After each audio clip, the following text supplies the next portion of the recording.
ప్రభావతి శృతికి ఫోన్ చేసి, మిమ్మల్ని ఇంటికి రమ్మనడానికి ఫోన్ చేశానమ్మా, రవి నువ్వు ఇంటికి వచ్చేయండి అని చెప్పేసి ప్రభావతి అంటూ ఉంటుంది. ఆ బాలు ఉన్న ఇంటికి నేను అస్సలు రాను ఆంటీ. ఒకవేళ ఒక విషయం చెప్పండి, నేను మామయ్య గారిని కొడితే మీరు నన్ను క్షమిస్తారా అని చెప్పేసి అంటూ ఉంటుంది శృతి. ఆ మాటలకి ప్రభావతి షాక్ అయ్యి అలా ఉండిపోతుంది. నేను చచ్చినా ఇంటికి రాను అని అనేసరికి ప్రభావతి షాక్లో అలా ఉండిపోతుంది. ఇక రవి కోసమైతే పార్సిల్ వస్తూ ఉంటుంది. ఎవరిది పార్సిల్ అని అనేసరికి రవిది అని అంటూ ఉంటారు. ఇక మనోజ్ వీళ్ళందరైతే అలా చూస్తూ ఉంటారు. పార్సిల్ రవిదంట్రా, రవిని పిలండి అని సత్యమూర్తి అంటూ ఉంటాడు. అలా అనేసరికి బాలు, మీనా వీళ్ళందరూ అయితే సత్యమూర్తి వైపు అలా చూస్తూ ఉండిపోతూ ఉంటారు.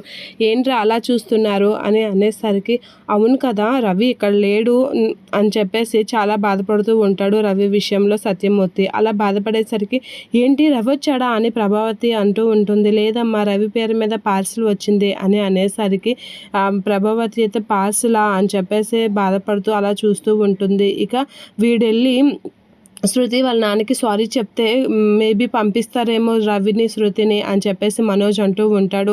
నేను వెళ్ళి వాడికి సారీ చెప్పాలా అని బాలు అనేసరికి, ఏమైపోయింది చెప్పడానికి అని అంటూ ఉంటుంది ప్రభావతి.